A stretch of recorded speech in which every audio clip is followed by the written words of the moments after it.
Enquanto você está abrindo aí, nós estamos orando por algumas pessoas. Recebi a notícia agora à noite, o pai do Sidney Reis teve alta ontem do hospital, muito bem já, de saúde. Nós estamos orando por uma... Ela é parente da... Gente, tem uma hora que a gente está aqui em cima, é difícil lembrar o nome de todo mundo, mas... Hã? A Claudinha também é alguém que a gente está orando, né?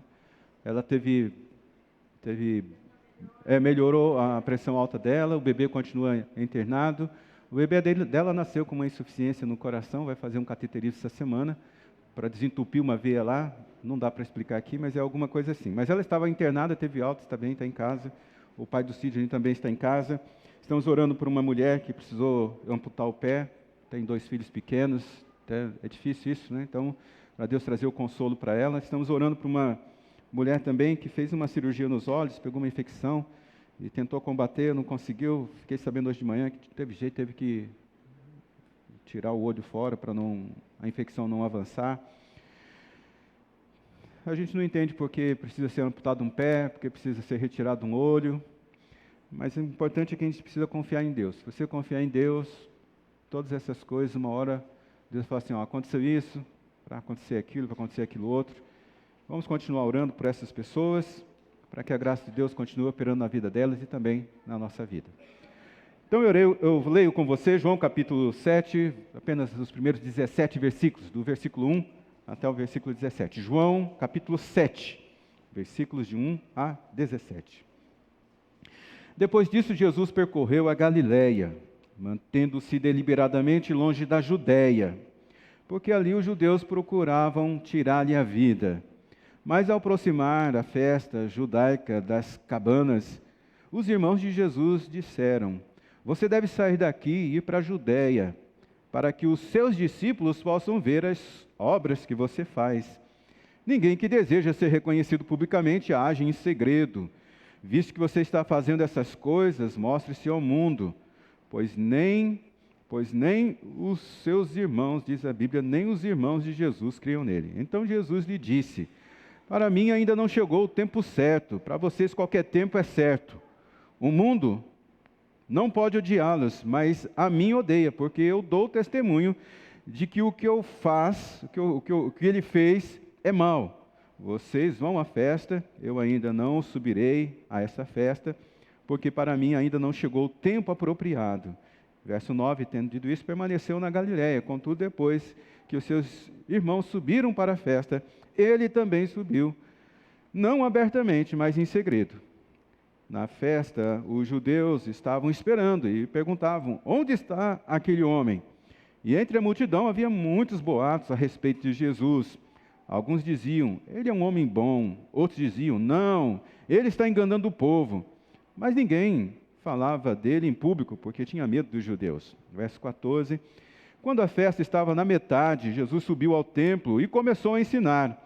Os discípulos ficaram admirados e perguntaram: como foi que este homem adquiriu tanta instrução sem ter estudado? E Jesus respondeu: o meu ensino não é de mim mesmo, vem daquele que me enviou.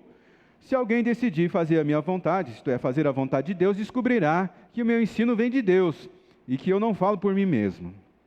Até aqui. Meu ensino não vem de mim mesmo, mas vem daquele que me enviou.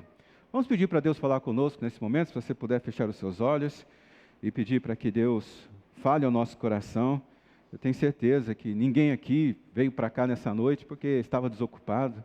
Todos nós somos cheios de compromisso, afazeres, muitos de nós chegamos já no final de semana cansado, mas você fez um esforço significativo de estar aqui nessa noite, porque você sabe que você precisa aprender as coisas do céu, você sabe que Deus tem algo para declarar sobre a sua vida.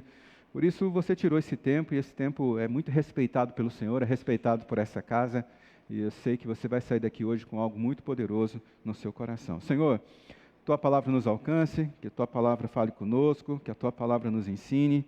Pedimos que o Teu Santo Espírito aplique cada coisa necessária no tempo certo, da forma certa, sobre os nossos corações, para que a honra e a glória seja do Senhor, mas também a alegria e o contentamento estejam sobre a nossa vida. Assim nós oramos no nome poderoso de Jesus. Amém, Senhor. discípulos, ser discípulo. Ser discípulo não é uma pessoa que... Assim, discípulo não é uma experiência sensorial. Ainda que a gente se aproxime de Deus, evidentemente, de Jesus, e pode ser que a gente tenha essa experiência sensorial, sentir alguma coisa, sentir um arrepio, sentir Deus falando com a gente, tocando a nossa alma. Mas o verdadeiro discípulo, ele não para nesse ambiente sensorial. O verdadeiro discípulo é aquele que avança não se aproxima apenas de Jesus por causa do conhecimento dele, como alguns naquela época entendiam, esse homem é um homem muito bom, esse homem tem palavras sábias, onde é que ele aprendeu essas coisas? De modo que todos nós que nos aproximamos de Jesus, a única coisa que ele espera é que a gente seja discípulo. E ser discípulo é ser um imitador. Ser discípulo é você modelar o comportamento de Jesus. Ser discípulo é você fazer nos ambientes da sua vida, assim, o que Jesus fez nos ambientes da vida dele.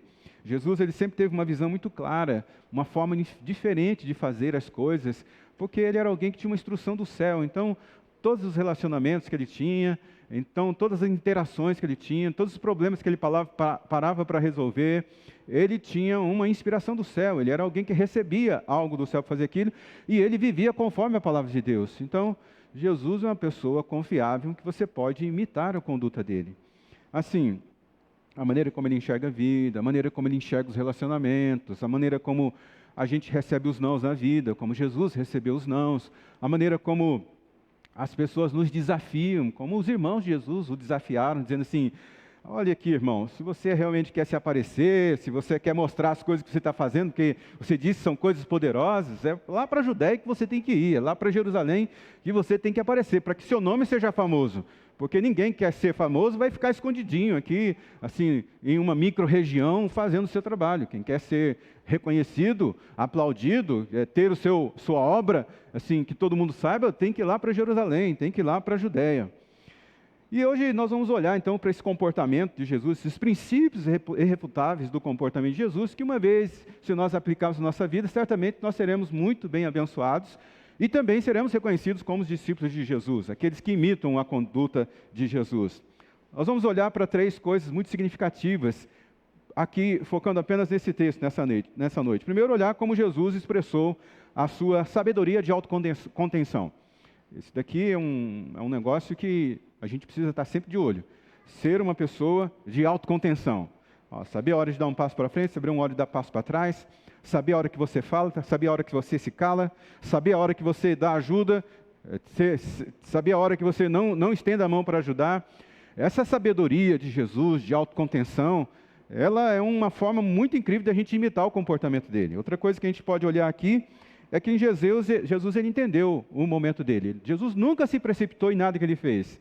Às vezes é diferente de nós, porque, é lógico, nós temos nossos sonhos, nossos desejos, Deus implantou esse negócio no nosso coração, da gente ter esse desejo pela eternidade, esse desejo de a gente fazer coisas grandes e poderosas, significativas nesse mundo.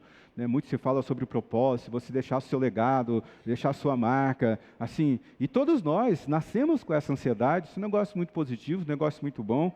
Mas Jesus, assim, ele entendeu muito bem, e a gente também tem que modelar esse comportamento dele, de saber a hora, o momento apropriado da gente, para a gente não poder se precipitar. Isso é um negócio que nós vamos ver aqui nesse texto.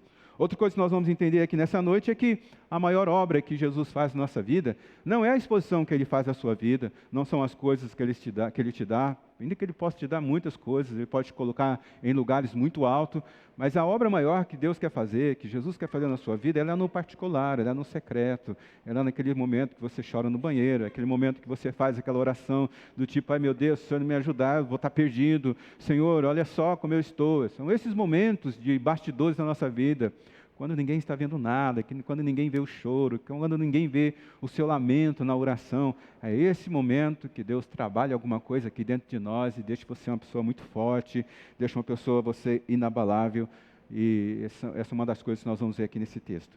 Esse capítulo ele começa dizendo que Jesus ele percorreu a Judéia, mantendo-se deliberadamente. Essa palavra deliberadamente ele fez uma escolha de autocontenção.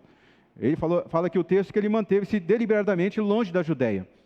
E essa informação faz a gente comparar as regiões das quais Jesus viveu. E se você observar, Jesus aqui está fazendo uma comparação entre a Galileia e a Judéia. Foram as duas regiões que Jesus mais caminhou, mais milagres fez e mais se revelou como Filho de Deus. A região da Galileia, que foi o lugar onde Jesus mais fez milagres, onde o coração das pessoas estava aberto para Ele, era uma região, era uma micro-região, era uma região composta de pequenas cidades. Por exemplo, Nazaré foi onde o anjo apareceu para Maria e revelou que ela seria mãe de Jesus. Nazaré ficava na região da Galileia. Cafarnaum praticamente foi a segunda casa de Jesus. Ali Jesus se sentia em casa. Ali Jesus realizou muitos milagres. Ali Jesus teve a oportunidade de ensinar nas sinagogas. Ali ele encontra Pedro na sua casa. Cafarnaum é uma dessas cidades aqui da região da Galileia, essa micro-região da Galileia. Outra cidade é a Caná da Galileia. Essa cidade ela é muito famosa porque foi nesse lugar que Jesus realizou o primeiro milagre, transformando água em vinho. Nós temos também Betsaida e Corazim. Isso aqui recebeu uma crítica muito severa de Jesus, dizendo assim, olha, o coração de vocês ficou tão duro, apesar de vocês terem visto tanto milagre, tantas coisas da parte de Deus, mas o coração de vocês está tão duro que vocês serão uma pessoa indesculpável naquele dia, no dia do julgamento, vocês serão pessoas indesculpáveis porque vocês receberam uma porção muito grande da graça de Deus, mas o coração de vocês continuaram duros. Enfim, assim, Tiberíade era uma cidade que ficava ali à beira do mar da Galileia, era quase que um assentamento. Aqui foi o lugar onde se escreveu a maior parte do Talmud. Depois você pesquisa o que significa isso. De modo que a região da Galileia era essa região, micro-região de cidades pequenas, onde Jesus cresceu, onde Jesus ensinou, onde grande parte do ministério de Jesus foi realizado. E não foi lá na Galileia, não foi lá na Judéia, foi aqui na Galileia, porque a Galileia era um lugar de agricultura. Significa dizer que, apesar de ser um ambiente de agricultura, não era um lugar de pessoas que não sabiam ler, escrever, de maneira nenhuma.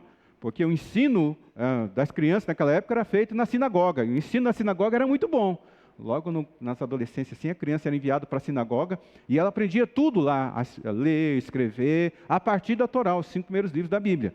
Então, não podemos dizer que, apesar dessa região ser uma micro-região, a região da Galileia, ser uma região de pessoas indoutas. Por isso elas receberam tanto o ensinamento de Jesus e tanto da presença de Jesus. Não é nada disso, porque de certa forma eles tinham uma excelente formação.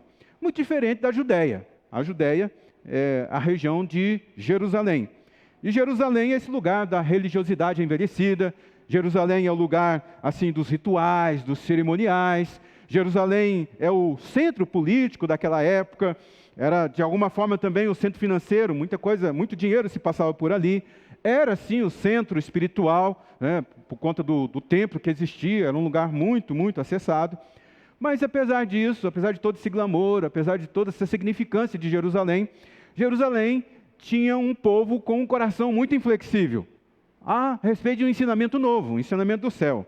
Jerusalém era um lugar onde as pessoas eram refratárias, elas ficavam muito desconfiadas, elas não permitiam que as coisas do céu chegassem até o coração delas. Por isso que Jesus passou a maior parte do tempo dele lá na Galileia e não na Judéia, porque a Judéia ficava ali um ambiente de Jerusalém.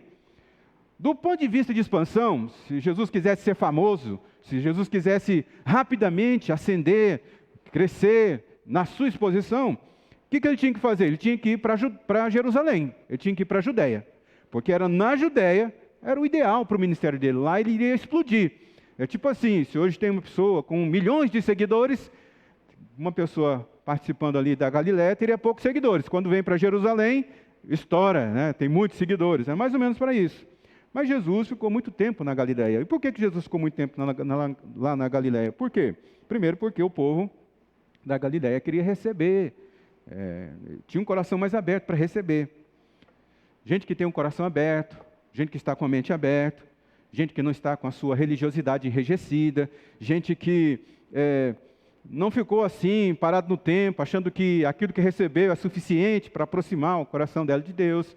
Eles, como eu disse para vocês, eles sabiam a Torá, todo mundo tinha passado ali pelo ensino da sinagoga, mas a Galileia tinha um coração, o povo da Galileia tinha um coração aberto para as coisas de Deus, aberto para as coisas do céu.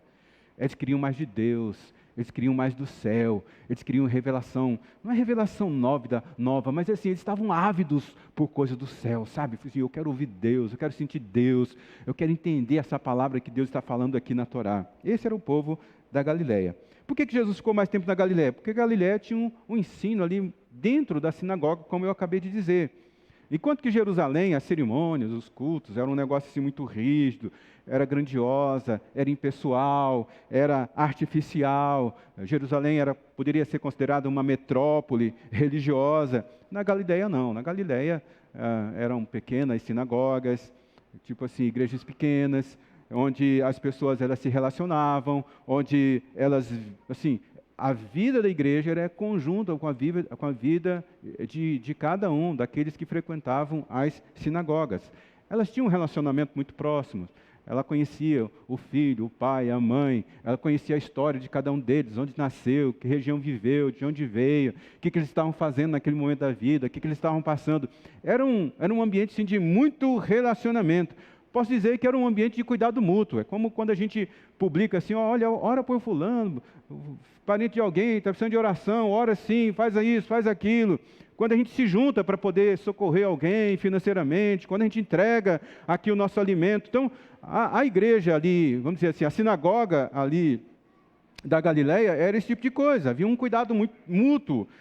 O próximo tinha um significado muito grande, tinha um valor muito grande para aquela pequena igreja. Era um lugar de amigos. Por que Jesus passou mais tempo ali na Galileia? Porque em Jerusalém, lá em Jerusalém queriam tratar de assuntos teológicos rebuscados. Toda vez que Jesus foi para Jerusalém, tinha alguém lá com uma pegadinha para ele. Eu, assim, sou pastor há 22 anos, consagrado, mas estou na igreja há muito tempo, mas principalmente depois de me formar pastor, se você quer ter uma conversa desagradável comigo, assim, me procurar para ficar discutindo teologia, ficar discutindo essas coisas do ambiente teológico.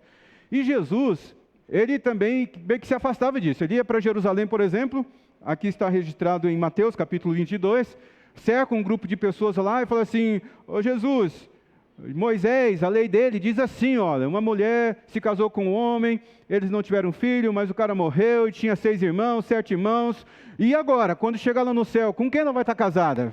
Ah, meu Deus do céu, eu tenho que perder tempo com isso, né? Tipo assim, eu tenho que ficar respondendo esse tipo de coisa mesmo? São perguntas, assim, essas pessoas já estavam mais ligadas às lutas teológicas de 500 anos atrás. Gente, não se apegue a coisas envelhecidas, não se apegue a essas coisas que, assim, alguém fez uma pergunta há 500 anos atrás, foi respondido para aquela época, agora a gente está 500 anos depois. Nossa necessidade é outra hoje, sabe? E tem gente, assim, que está preso nessas coisas envelhecidas, rotulares, né? Tem gente que bate no peito e diz assim, não, eu sou um apreciador do apóstolo Paulo, desse homem inteligente, mas o cara às vezes... Sim, não consegue entender uma vírgula que Paulo colocou ali no texto, que significa aquilo, né? Mas fica dizendo assim, eu sou paulino, eu gosto do escrito de Paulo, mas frita a cabeça quando lê alguma coisa de Paulo. E mais para poder assim, dizer que é uma pessoa inteligente, ligada à teologia, fica preso a essas coisas antigas, né? Eles querem se apegar a esses princípios. E Jesus não. Jesus, ele queria falar coisas do dia a dia, fala coisas que estavam relacionadas à vida das pessoas. Você pode observar isso no Sermão do Monte, né? Jesus não ficava assim brigando por questões teológicas. Mais ou menos assim, eu quero Jesus no meu comportamento, eu quero Jesus no meu trabalho, eu quero Jesus no relacionamento ali da minha família, em casa, eu quero Jesus no meu casamento, eu quero Jesus na minha forma de pensar. Eu não quero ficar gastando meu tempo, minha energia com essas coisas. Então é por isso que Jesus ficou muito tempo ali na Galileia, porque ali era um lugar de gente simples, um lugar de pessoas que gostariam, que queriam, assim, receber alguma coisa que faria diferença para eles no dia seguinte, na semana seguinte. Eu sei que todos nós temos em alguns momentos nós somos ávidos para discutir essas coisas mais técnicas, mais teológicas, mas entenda que o que Jesus quer da gente é uma vida muito simples. Assim, cara, faz o que eu estou fazendo, mais ou menos assim que Jesus faz. Faça o que eu estou fazendo. Se comporte, se relacione, responda. Esse negócio foi tão duro para mim, porque por algum tempo eu falei assim, eu sou discípulo de Jesus, inclusive eu sou pastor, como eu não sou discípulo de Jesus? Eu sou um ensinador. Mas algumas vezes eu comecei a olhar para a minha vida e comecei a ver que o meu comportamento, a minha forma de agir com as pessoas, a minha forma de ler a vida, ela não se enquadrava como um discípulo de Jesus, como alguém que imitava Jesus no seu comportamento, nos seus relacionamentos. Para mim isso foi um susto, né, porque sou evangélico, vamos assim dizer, desde criança. Sim. E é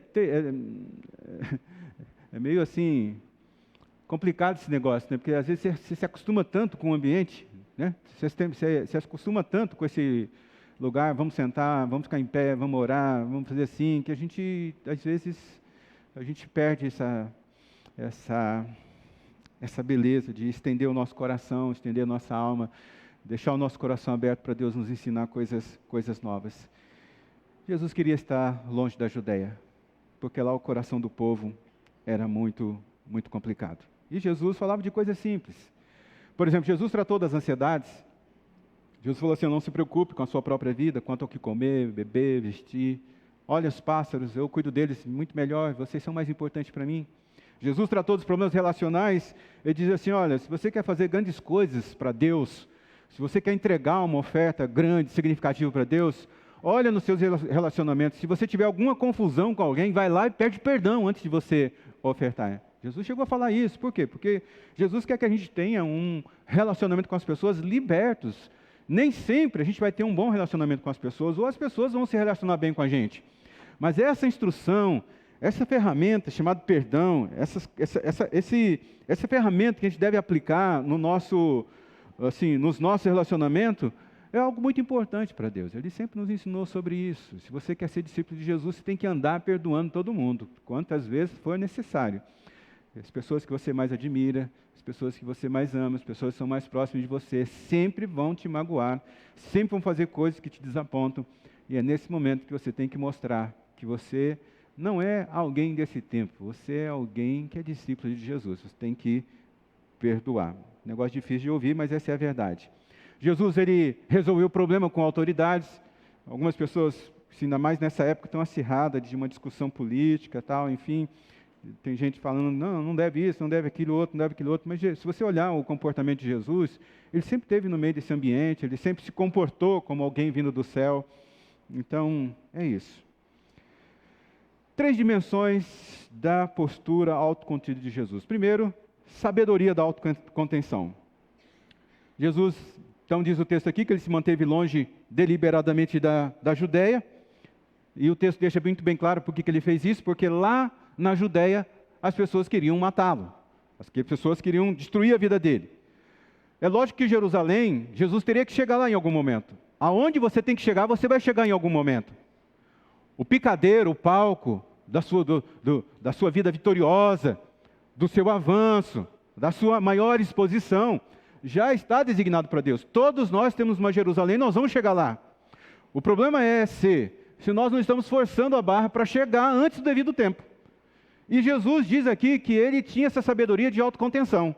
E ele ficou deliberadamente longe de Jerusalém, longe da Judéia.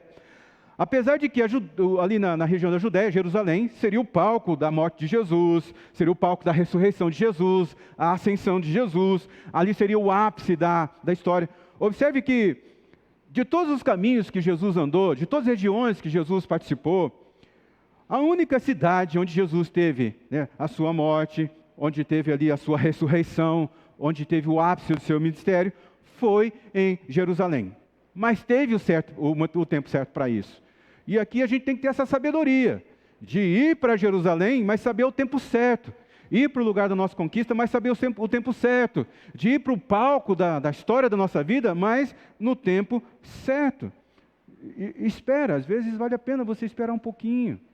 A gente só uma questão de tempo. É só uma questão de a sua mentalidade mudar, você ficar fortalecido, as pessoas que estão naquele ambiente que vão te receber, estar com o coração preparado. Às vezes é só isso. E a gente precisa desenvolver essa sabedoria de autocontenção. Jesus não foi naquele momento para Jerusalém, por quê? Porque lá os judeus procuravam tirar a vida. Todo lugar santo, todo lugar apropriado para você, todo lugar do seu sucesso. Irmãos, todos nós lutamos para ser bem-sucedidos nessa vida. Mas pensa no lugar que é desafiador a gente está. É o lugar da nossa conquista, é a nossa Jerusalém, é o lugar do nosso sucesso. Porque naquele lugar todo mundo quer matar a gente. Sabe? Sim, isso não deve desanimar a gente, só deve fazer a gente ter um entendimento que nós precisamos estar prontos para estar na nossa Jerusalém. Você entende isso? Você precisa estar bem dentro, com a fé firme. Você não deve ficar chocado com as coisas que você vai ouvir lá na sua Jerusalém. Quem é esse homem? Ele é um sábio. Quem é esse homem? Ele é um charlatão. Você tem que estar preparado para isso. Quem é esse homem? Quem é essa mulher que chegou onde chegou? É uma pessoa trabalhadora, uma pessoa esforçada, Deus está abençoando, mas nem todo mundo vai pensar assim. Vai falar, não, você roubou, você fez coisa errada, você fez isso. Você sabe disso, nós sabemos disso. Por isso nós precisamos desenvolver a sabedoria da autocontenção. Saber o momento de avançar, saber o momento certo de ir para a nossa Jerusalém. A Bíblia diz que Jesus não foi para lá porque não queria ser morto naquele momento, não era o tempo certo. E é interessante que Jesus, ali na lida do seu ministério, ele curou muitas pessoas, ele curou, assim, praticamente todas as curas de leprosos. Jesus afirmou para eles, não conta nada para ninguém. Jesus, ele cura ali a filha de Jairo, na verdade ressuscita a filha de Jairo, chama o pai, a mãe, os discípulos, fala assim, não conta nada para ninguém. Se fosse você, talvez se fosse eu, se tivesse um sucesso desse, se eu estivesse orando e as pessoas estivessem sendo curadas, se eu estivesse orando e assim, e as coisas estivessem acontecendo, eu falo assim, gente, faz fila aqui, pode assim, eu vou trazer o seu homem em 7 dias com a minha oração, você vai achar o amor da sua vida, em 5 dias é só você vir falar comigo. Mas Jesus fala assim, não conta nada para ninguém, não diga o que está acontecendo, isso aqui é sabedoria de autocontenção. Pelo menos 12 episódios na Bíblia tem momentos em que Jesus fala isso. Não conta nada para ninguém, não mostra, não fala, porque é preciso ter essa sabedoria.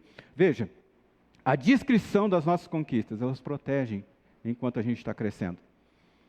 Não adianta você ficar publicando, porque você precisa ser discreto naquilo que Deus está te dando. Porque ser discreto naquilo que Deus está te dando, naquilo que Deus está te proporcionando, vai proteger você, vai guardar a sua família, vai blindar o seu coração, vai blindar você. Sim, tem pessoas que gostam de divulgar demais as conquistas que Deus está dando para elas. Gente, nós temos que aprender com Jesus, no ápice do ministério dele, curando, ressuscitando, falando, não conta, não fala, eu não quero que ninguém fique sabendo. Será que Jesus, ele não era um homem inteligente? Lógico que era. Será que Jesus não queria que todo mundo soubesse o que Deus estava fazendo na vida dele ou através da vida dele? É lógico. Mas Jesus tinha esse negócio da sabedoria, da autocontenção. Assim, eu não preciso. Todas as vezes que a gente compartilha os nossos avanços, as nossas conquistas, nós antecipamos guerras. Nós antecipamos inimigo, nós antecipamos pessoas que vão nos criticar, falar mal, desconfiar do nosso sucesso. Você precisa disso nesse momento? Então, apenas vá avançando, vá guardando no seu coração, vai se contendo, vai tendo essa sabedoria, porque vai chegar um momento certo, onde você vai chegar na Jerusalém, e todo mundo vai dizer, bendito é aquele que vem em nome do Senhor. Vai ter o tempo certo, existe um tempo apropriado para todas as coisas. E a descrição ela é muito importante para aquelas pessoas que estão crescendo. A descrição é muito importante para aquelas pessoas que estão se desenvolvendo. Você quer entrar numa guerra indevida? Você quer entrar num ambiente de crítica que você não precisa? Estava conversando com um amigo, eu fui no lançamento de um livro de um amigo pastor nosso. Estava ali alguns pastores, eu comecei a conversar com um. Ele estava falando para mim, nossa pastor, passei mal esses dias. O que aconteceu, amigo? Eu publiquei um negócio lá na rede social, rapaz, o que choveu de crítica lá, eu fiquei muito mal com aquilo me consumiu. Veja, até para aquilo que você vai publicar nas redes sociais tem um tempo certo, tem a maneira certa de você fazer. Porque senão você vai ter inimigos. E você está preparado para isso? Porque assim, às vezes a gente acha que se a gente publicar isso, aquilo outro, todo mundo fala assim, nossa, como você é inteligente, nossa, eu nunca pensei nisso, cara, que ideia maravilhosa, que posicionamento incrível, corajoso é esse. Não, amigo, as pessoas vão olhar para o seu raciocínio inteligente, para as suas conquistas, para os seus pensamentos bem articulados, e olha, vou malhar você, você está pronto para isso? Você está pronto para o seu coração receber uma crítica? Você está pronto para as pessoas falarem mal de você? Você está pronto para poder ficar de pé diante da sua conquista? Carregar a glória que Deus tem para você? Isso aqui é sabedoria de autocontenção. Vai tendo as coisas, vai guardando no seu coração, porque assim Deus vai preparando você para o momento certo de todas as coisas. Outra coisa importante nesse texto: não faça nada para provar coisas para quem não te celebra. Aqui a Bíblia diz que os irmãos de Jesus dizem assim: você tem que ir para Jerusalém, você tem que ir para a Judéia. Ninguém que quer ser reconhecido fica longe desse lugar. E a Bíblia, ela termina dizendo assim: por que os irmãos de Jesus estavam dizendo isso? Porque os seus irmãos não criam nele. Os irmãos de Jesus estavam falando assim: vai para Jerusalém, lá tem um holofote. Vai para Jerusalém, todo mundo está lá, vai fazer matérias grandes para você. Jerusalém é um lugar prime. Vai para lá, porque é disso que você está precisando. Porque Jerusalém realmente era o picadeiro do mundo. Tudo que acontecia ali ecoava, reverberava no restante das cidades. Então, Jerusalém era os olhos, assim, todo mundo estava voltado para lá. E os irmãos de Jesus falam assim: você tem que ir para lá. Você precisa ir para lá. Mas por que eles estavam falando isso? Porque eles não criam em Jesus. Você acha que se você fosse Jesus, você faria isso que Jesus fez? Jesus falou assim: não é a minha hora. Não é o momento. Eu acho que se fosse eu, meus irmãos duvidando de mim, meus irmãos duvidando do poder que Deus estava operando em mim, eu ia falar assim para eles: quer saber de uma coisa? Eu vou para lá agora. Vocês vão passar a acreditar em mim porque eu estou indo para lá agora. Vem comigo porque vocês vão ver, assim, anjos subindo e descendo, e você vai ver a coisa acontecendo. Aí Jesus falou assim: não é chegado a minha hora. Isso aqui é um ensinamento incrível. Muitos de nós, irmãos, lutamos pelo amor de pessoas que nos amam, não nos amam. Muitos de nós lutamos pelo respeito de pessoas que já desistiram de respeitar a gente.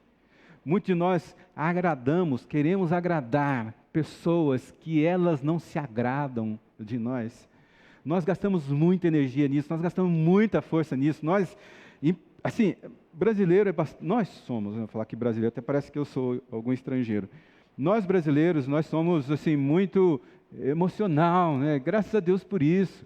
Não é à toa que a gente tem sido considerado uma nação assim, onde Deus vai fazer coisas grandes e poderosas, em termos de avivamento. Porque o nosso coração realmente é um coração que está aberto para o mover, para as coisas de Deus. Mas,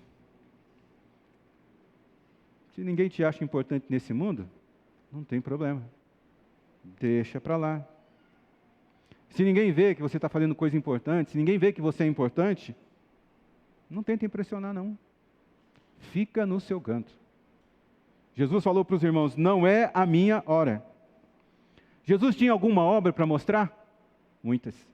Jesus tinha muitas coisas acontecendo importantes no ministério de Jesus? Tinha. Mas ele falou assim: não é a minha hora. Não vou me precipitar. Lá o pessoal está me querendo me matar. Se eu for para lá, eu vou morrer rapidamente. E tem um momento certo para isso acontecer. Tem um momento certo para eu estar exposto dessa forma. Agora, o que é mais pesado aqui para mim nesse diálogo que os irmãos de Jesus têm com ele, é que foram os irmãos de Jesus. Meu Deus, alguém da sua família olha para você e desconfia de você. Olha para você e diz assim: você não é esse cara tudo, não. Você não é essa pessoa boa, não. Você não é essa pessoa gentil. Você não é essa pessoa inteligente, não. Nós não acreditamos em você. Gente, não é difícil ouvir isso. Não é difícil para um pai ouvir ver um filho se comportando muito diferente do conselho que ele está dando. É muito difícil. Uma filha, rejeitando a autoridade da mãe, é muito difícil. É muito difícil uma esposa, olhar para o marido e falar assim: meu marido não me escuta. Meu marido o meu marido ele vai fazendo as coisas sem me consultar. O meu marido não me ouve. O meu marido ele faz as coisas do jeito que ele quer. Ele não dá atenção para o que eu estou enxergando. Deve ser muito difícil para uma mulher. Eu já passei isso na minha pele. E eu não quero mais passar. Porque teve momentos na minha vida que a Neise falava por um ouvido e entrava pelo outro. Eu só não fazia isso porque eu amo muito ela. Aí, não lembro se de repente quando ela virava as costas eu... Não sei se ela está...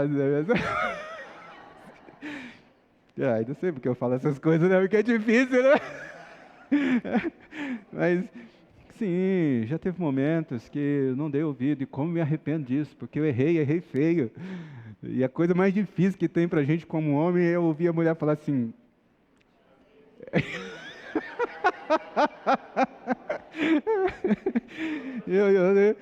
Pessoal, eu nem precisei falar aqui, vocês já ouviram aí, né?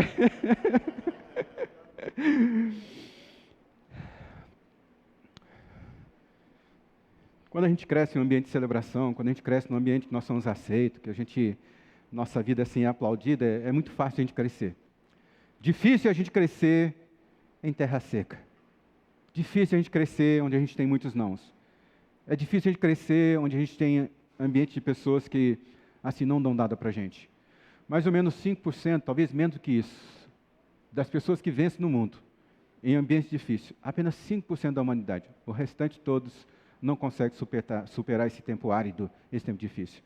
E é incrível que Jesus, Isaías, falando a respeito dele, dizia que ele cresceu diante das pessoas como um broto tenro, uma raiz que saiu de uma terra seca. Quer dizer, Jesus ele teve que crescer internamente, no seu relacionamento com Deus, em lugares áridos, em lugares difíceis.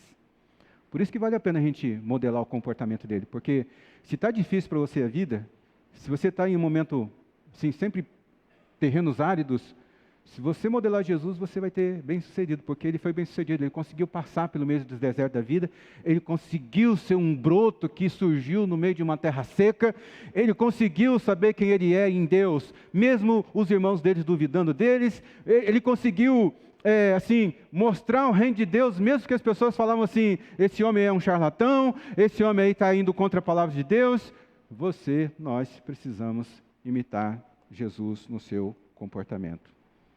Não faça nada para provar para as pessoas quem você é, o que você carrega. Perda de tempo isso. Estou terminando.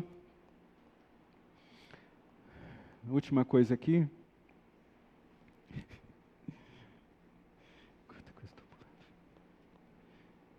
Cheguei no fim. Reconheça que a sua hora vai chegar. Reconheça que a sua hora vai chegar. Então a Bíblia diz que os irmãos de Jesus foram para a festa e ele ficou. 3 dias e meio depois, mais ou menos isso, ele chegou na festa. A festa do tabernáculo. Ou também conhecido como a festa das cabanas. Festa das cabanas, em hebraico chamado festa de Sucote, todo mundo saía de casa, onde quer que morasse, ia para Jerusalém, montava tenda. Flávio José disse que quando se olhava num determinado morro lá, olhando para Jerusalém, nessa época da festa do tabernáculo, só se via um negócio branco assim espalhado, porque todo mundo saía das suas casas, montavam tendas e ficavam dentro da tenda. Porque essa foi uma instrução que Deus deu, dizendo assim, vocês precisam se lembrar que um dia vocês moraram em tendas no deserto, e lá eu dei a codornizes, eu abri o mar vermelho, lá eu dei água, lá eu coloquei uma coluna de fogo, lá eu coloquei uma nuvem para proteger vocês. Eu quero que vocês deixem o conforto de vocês e venham para a tenda, para que vocês possam se lembrar das coisas poderosas e grandiosas que eu já realizei na vida de vocês. Que ensino poderoso isso. A Bíblia diz que Jesus chega exatamente nesse momento da festa. E quando Jesus chega ali, como ele tinha essa sabedoria de autocontenção, ele chegou na hora certa. E a sua hora certa também vai chegar. Será que você pode levantar a sua mão direita, sim, que é a mão do trabalho, da força, que é a mão assim que você ganha o seu pão, e dizer, a minha hora vai chegar? E em nome de Jesus, a minha hora vai chegar, a sua hora vai chegar. A Bíblia diz que Jesus chegou no momento certo, na hora certa. Se Jesus chegou na hora certa, usando a sua sabedoria de autocontenção, não se importando assim, né, quem o apreciava ou não, você acha que se você imitar o comportamento dele, também você não vai chegar na hora certa para as coisas que Deus tem revelado para você? Incrível que quando Jesus está lá em Jerusalém, ele ora dizendo assim, Pai, a minha hora chegou, glorifica-me com a glória que eu tinha antes da fundação do mundo. Tipo assim, quando você chega ali na sua Jerusalém, quando você chega no ápice da sua história, você vai poder dizer assim, Pai, glorifica-me como o Senhor tinha me glorificado antes de eu ter nascido. São os teus planos, Pai, que eles nunca param na execução. Ele sempre vai acontecer na minha vida. Tem a hora certa para todas as coisas, irmãos. E a sua hora vai chegar. O seu momento vai chegar. Por favor, fique em pé, quero orar por você.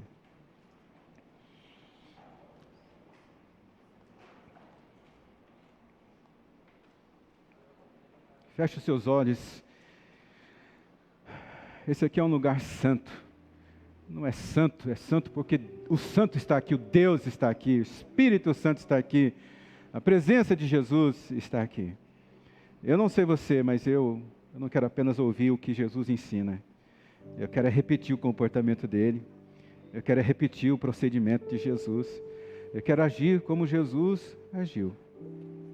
Porque a maior honra de um discípulo é ser reconhecido como seu mestre. Você lembra que ali falaram para Pedro, Pedro, você é um deles, Pedro, você é um deles, você fala como eles, você é um deles, Pedro. A maior honra que a gente tem é ser reconhecido como nosso mestre Jesus. É lógico que Pedro deu aquela vacilada e falou assim, não, eu nunca vi, nunca estive. Mas por favor, não vai ser assim com a sua vida.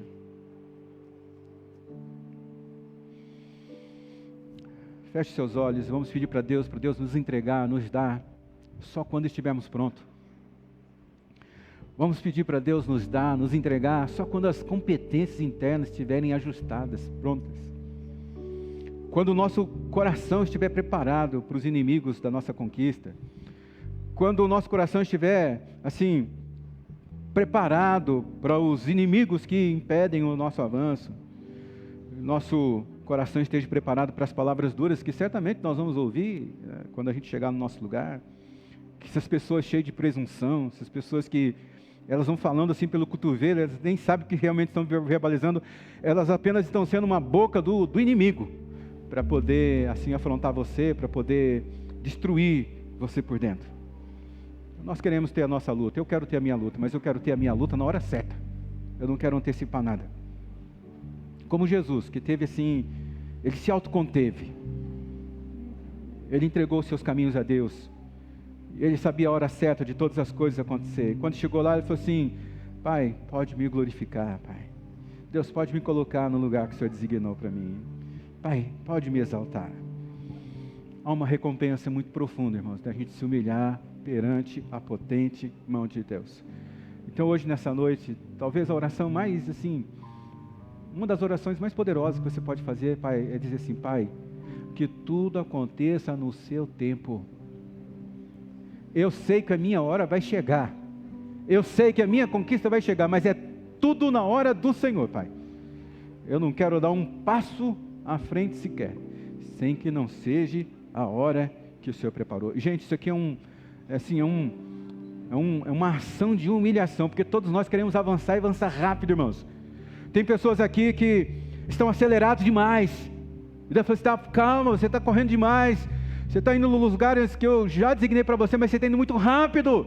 Esse lugar vai destruir a sua família, esse lugar vai destruir o seu emocional, esse lugar vai destruir a sua vida espiritual, porque tem pessoas que elas estão conquistando lugares, mas elas estão esquecendo de Deus.